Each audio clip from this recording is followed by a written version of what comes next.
Ajali unaonekana katika duniani, anachojali ni moyo wako ulio tayari kupokea kipawa cha Roho Mtakatifu.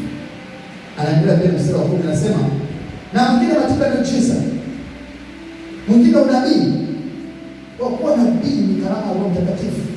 Na mwingine kupambanua roho, na mwingine aina za lugha, na mwingine tafsiri za lugha. Lakini kazi zote hizi uzitenda Roho yeye mmoja, yeye yule, akimgawia kila mtu kadri apendavyo. Karama za Roho Mtakatifu unazipata kadri apendavyo. Kwa nimejaribu kuweka kama kibao kuelezea kwa kuna karama kubwa za Roho Mtakatifu za aina 3. Nataka ujue kwa sababu hicho somo litakusaidia. Litakuponya katika maisha yako. Kuna karama za ujuzi. Naomba nikwambie, anayetoa hizo karama ni Roho wa Mungu. Ukimwomba unapata.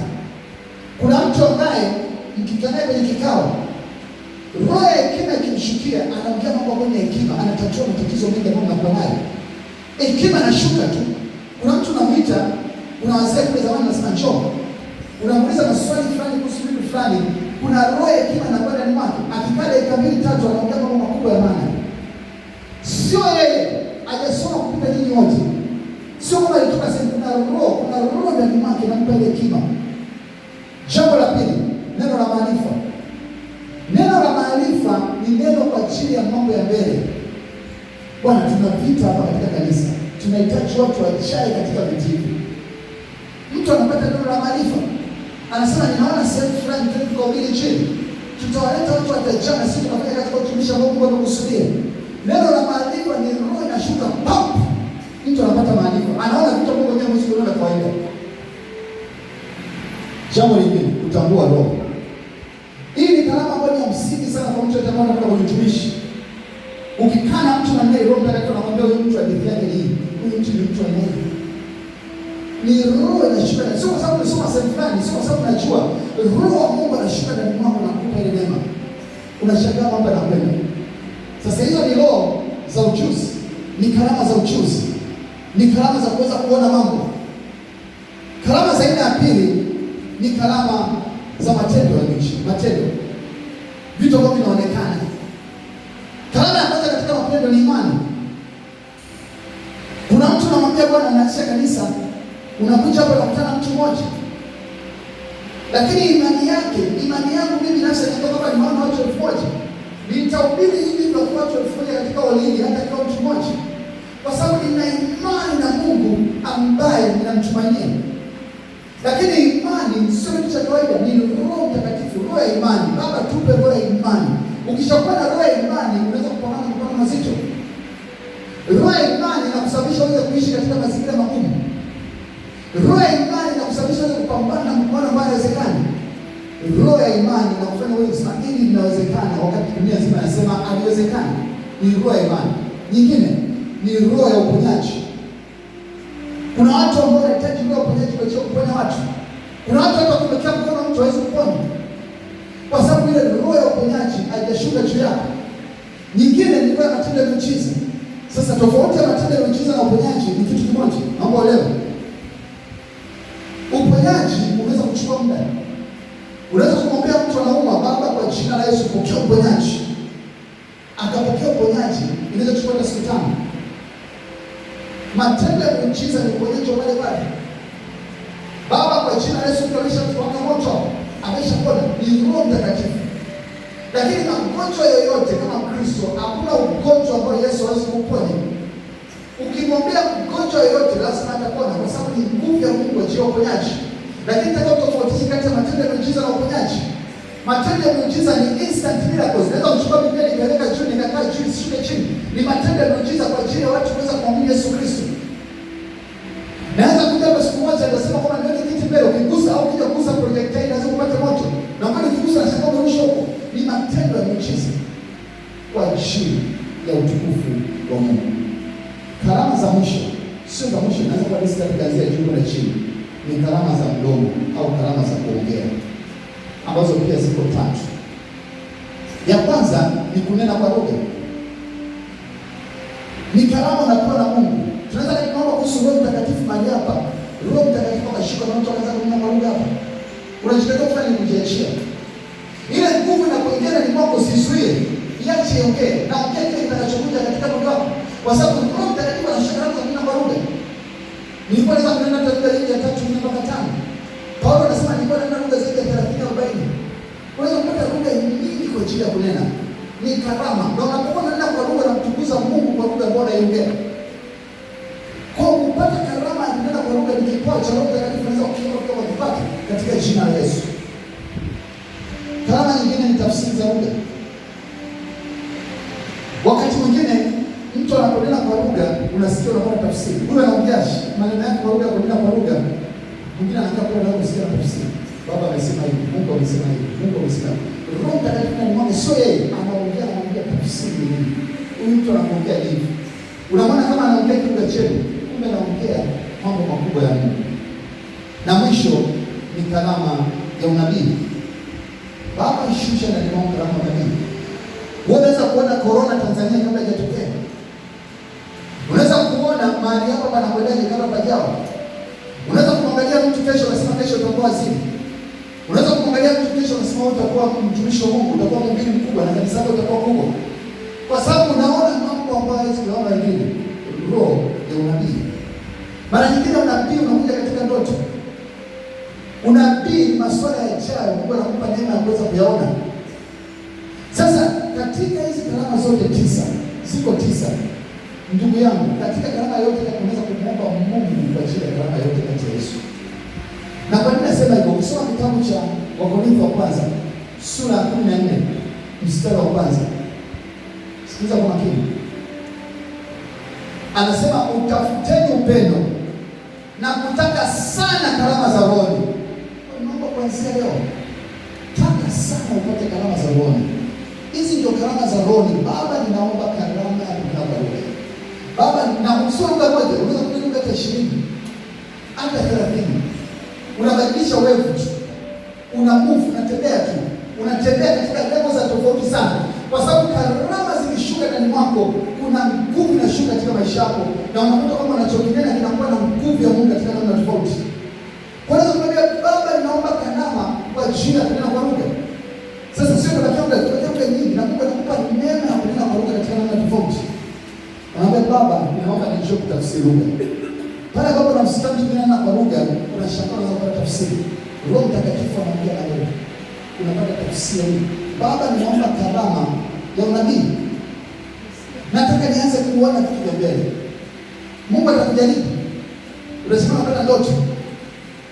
Unasema unapata maono. Mungu anaongea na wewe. Baba, ninaomba karama ya matendo ya miujiza. Naenda kufanya kazi yako, naomba matendo ya miujiza. Baba, nikitembea watu waone miujiza. Hata mwili wangu unaweza kupita sehemu watu waone miujiza. Mungu anashusha karama. Hili kipawa cha Roho Mtakatifu kwa kila mtu. Baba, naomba karama ya uponyaji. Roho ya uponyaji na shukrani Mungu. Baba, naomba karama ya imani.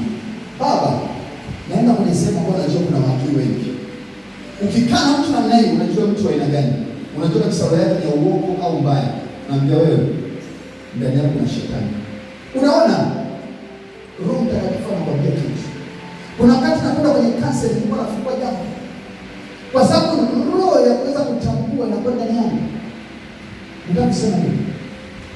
Ndugu wapendwa, Yesu katika kitabu cha Yohana Mtakatifu sura ya 14 ambayo tumesoma, anasema ninaondoka siwaache yatima, nawaletea Roho Mtakatifu. Huyo atawakumbusha yote na kuwafundisha yote. Leo asubuhi tumejifunza karama 9 za Roho Mtakatifu. Lakini kabla tujajifunza karama 9 za Roho Mtakatifu, tumejifunza matunda ya Roho Mtakatifu. Tumeongelea matunda 9 ya Roho Mtakatifu, Wagalatia 5:22. Kwamba ukimwona mtu anena kwa lugha lakini ni muongo, hana Roho Mtakatifu, hiyo ni mbwa. Mtu akinena kwa lugha wakati ambapo ana amani, sio mvumilivu, huyo sio kweli ana Roho Mtakatifu. Roho Mtakatifu ni mvumilivu. Roho Mtakatifu ana amani. Roho Mtakatifu ana adabu. Roho Mtakatifu ana hekima. Roho Mtakatifu ni nguvu. Lakini mwisho namalizia kusema asubuhi leo tutaenda kumwomba Baba juu ya kupata karama. Tambua karama hizo 9 ni karama gani unataka. chochote utakachokiomba kwa Baba kitakuwa juu yako. Lakini naomba nikwambie pia, inawezekana tayari ndani yako unajua kuna kitu kinafanya kazi. Kuna watu ambao wanajua na hekima tu siku zote. Unampa sababu alifunua katika nguvu ya Roho Mtakatifu kwa sababu ni nguvu ya Mungu amekupa. Kuna mtu ambaye unaona kabisa una unabii. Unaweza kuona vitu vya mbele. Mwambie Mungu adhihirishe sasa ile kwa roho ikae ndani yako kwa nguvu ili uweze kutambua namna ya kutumia vizuri. Karama za Roho Mtakatifu ni kwa ajili ya kufaidisha kanisa. Ni kwa ajili ya kuponya mwili wa Yesu Kristo. Ni kwa ajili ya kuinua watu waweze kumjua Mungu Baba katika namna tofauti. Kanisa lipate kujengwa. Naomba nikwambie tena mara nyingine, karama hizi sio za mtu mmoja, sio haki miliki ya mchungaji, ni haki miliki ya kanisa. Ni haki miliki ya kila mtu aliyepo mahali hapa, mdogo mkubwa, mrefu mwembamba, mnene mfupi. Mungu yuko mahali hapa kwa ajili ya kushusha karama katika jina la Yesu. Na hata asubuhi ya Roho Mtakatifu anakutamani. Anatamani ashushe nguvu ndani mwako ili karama ya Roho Mtakatifu ishuke kwa namna ya kufanya ndani mwako. Kwa tutaenda kumwambia Baba katika jina la Yesu asubuhi ya leo. Kama ilivyotokea wakati wa Pentekoste, siku ile ya Pentekoste, Roho wa Mungu alishuka, shusha nguvu na karama katikati yetu. Tunaomba kama ile roho ya Pentekoste, Baba tunaomba roho ya hekima ishuke ndani mwetu. Baba ninaomba katika nguvu za Roho Mtakatifu nahitaji roho hii. Nahitaji roho ya imani kwa ajili ya kusimama na kufanya kazi yako. Mungu atakushushia roho ya imani kuanzia leo asubuhi. Usibabaike kama ukisikia kuna nguvu na shuka ndani mwako na kuna watu nena kwa lugha, nena kwa lugha. Usiogope. Nena chochote kitakachokuja ndani mwako. Maana kama kuna nguvu ya Roho Mtakatifu, shetani hana nafasi. Hakuna pepo itakayokuingia. Kama tunuke juu, watu wanapoimba wimbo wa siku ya Pentekoste, ule moto ulishuka. Ile siku ya Pentekoste ambapo moto ulishuka, na ndipo tutakapoona sisi tunakuja kuiona siku ya leo moto ulishuka, maana leo ni Pentekoste. Siku ile jioni kanisa asubuhi mapema, ilikuwa asubuhi mapema, kanisa lilikuwa limekaa mahali pa juu, wasijue nini cha kufanya. Ghafla wakienda kumwomba Mungu, katokea uvumi wa upepo. Upepo kama upepo unaosafiri kwa hatua nyingi, kwa vurugu nyingi. Na ghafla kukashuka juu yao ndimi za moto. Kazi ya Roho Mtakatifu ni kushindia vita. Kazi ya Roho Mtakatifu ni kukupa nguvu ya uumbaji. Kazi ya Roho Mtakatifu ni kukupa nguvu kwa ajili ya kumiliki mili zako na kupata ushindi kwa kile unachotaka. Naomba nikufundishe kitu. Utakapokuwa umepokea nguvu ya Roho Mtakatifu asubuhi ya leo, utaanza kusikia sauti inaongea na wewe kile unachofanya. Kuna sauti inakwambia mwanangu hicho usifanye. Isikilize hiyo sauti. Kuna sauti inakwambia mwanangu ili usifanye, ili usifanye. Isikilize hiyo sauti, na utakapokuwa unaitii hiyo sauti, kuna neema itatokea ndani mwako. Kuanzia sasa utaongozwa na Bwana. Na ile nguvu ya Mungu inakuongoza itakusaidia kwenda kutimiliza utukufu wa Mungu. Yesu anasema nimewachia msaidizi. Msaidizi yupo mahali hapa katika jina la Yesu. Kwa tena kuangalia kuhusu wimbo ambao unasema kama siku ya Pentekoste, Roho shuka tena, Roho shuka tena, Roho shuka tena. Ukiwa unaendelea kuomba, ombe Baba shusha nguvu ya Roho Mtakatifu. Omba mwenyewe, mwambie Baba shusha nguvu ya Roho Mtakatifu ndani mwangu. Roho Mtakatifu ni self service kwa mtu ambaye yuko tayari. Kwa hiyo inua sauti zetu juu, naomba kwanza tuanze kujitakasa. Mwambie Baba, naomba nitakase mwili wangu, naomba nitakase roho yangu.